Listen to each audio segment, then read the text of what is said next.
नमस्कार, मैं सासाराम शहर की पुरानी जीटी रोड पर खड़ा हूं और पुरानी जीटी रोड पर किस तरह से ट्रैफिक नियम को सख्ती से लागू कराने के लिए डीएम उदिता सिंह के द्वारा कार्य किया गया है। जिले में ये पहली उपलब्धि के तौर पर देखा जा सकता है, उनका यह इस कार्य को पहली उपलब्धि के तौर पर देखा जा सकता है। कारण कि सासाराम शहर में ट्रैफिक व्यवस्था को नियंत्रित करने के लिए कई बार प्रयास किए गए, कई बार कोशिश की गई कि ट्रैफिक व्यवस्था को मैनुअल से हटाकर जो लाइट सिस्टम है उसके माध्यम से प्रारंभ किया जाए।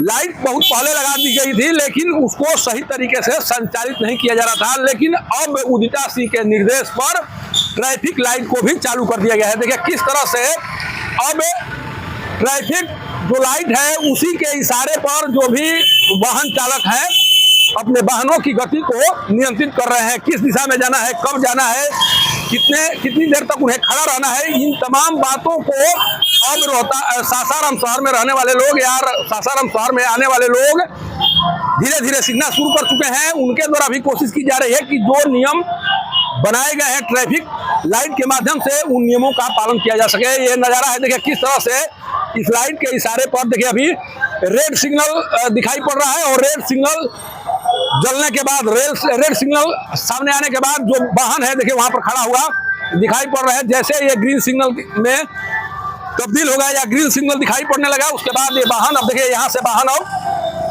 आगे बढ़ने लगे हैं। सोचिए कि किस तरह से इस सिस्टम को सामने लाने का लोग बेसब्री से इंतजार कर रहे थे। लोगों को लग रहा था कि जब लाइट लग गई है तो उसे शुरू भी किया जा सके। जो बैरिकेटिंग सिस्टम बनाए गए थे सासाराम शहर में, बैरिकेटिंग सिस्टम के तहत जो परेशानी आ रही थी, अब उन परेशानियों से लोगों को निजात मिलने वाला है। जगह जगह पर पुलिस के द्वारा, जो ट्रैफिक पुलिस है उसके द्वारा रस्सी के माध्यम से लोगों के आवागमन को कहीं न कहीं नियंत्रित करने का काम किया गया था और उस कार्य के कारण लोगों को काफी परेशानी आ रही थी। लेकिन पुरानी जीटी रोड पर जो ट्रैफिक लाइट लगाई गई है उस लाइट को अब उदिता सिंह जो रोहतास में नई डीएम बनाई गई है उनके द्वारा प्रारंभ करा दिया गया है। और अब इंतजार है, लोगों का इंतजार है कि जल्द से जल्द यहाँ से जो पुराना बस डिपो है जहाँ से बसों का संचालन अभी भी हो रहा है, वहां से उसे शिफ्ट करके नया बस डिपो में ले जाया जा सके, ताकि जो ट्रैफिक लाइट लगाई गई है उसका संचालन सही तरीके से किया जा सके।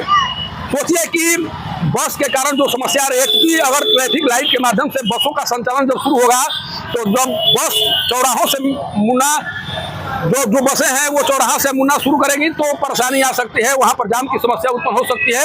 इसीलिए लोग चाह रहे हैं कि जितनी बसें हैं जिनका संचालन पुराना बस डिपो से हो रहा है उनको वहां से शिफ्ट किया जा सके और जल्द से जल्द जो शहर में ट्रैफिक व्यवस्था है उसको ट्रैफिक लाइट के माध्यम से संचालित किया जा सके। तो सोचिए कि किस तरह से उदिता सिंह के द्वारा बतौर डीएम सासाराम शहर वासियों को एक नई सौगात दी गई है। जो लाइट बहुत दिनों से खराब पड़ी थी, जो हाई मास्क लाइट थी बहुत दिनों से खराब पड़ी थी, उसे भी दुरुस्त कराने का काम अब धीरे धीरे उदिता सिंह के द्वारा शुरू कर दिया गया है।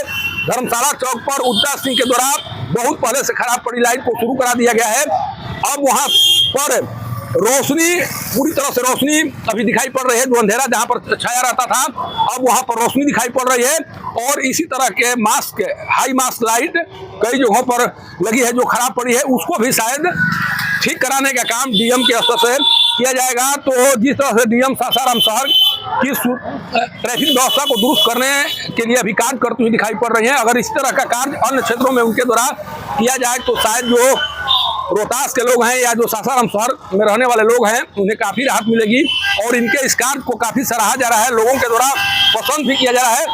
लोग ट्रैफिक लाइट के माध्यम से अपनी वाहनों की गति को नियंत्रित कर रहे हैं। जहां पर रेड सिग्नल है वहां पर रुक कर इंतजार कर रहे हैं कि कब ग्रीन सिग्नल मिले तब हम आगे बढ़े।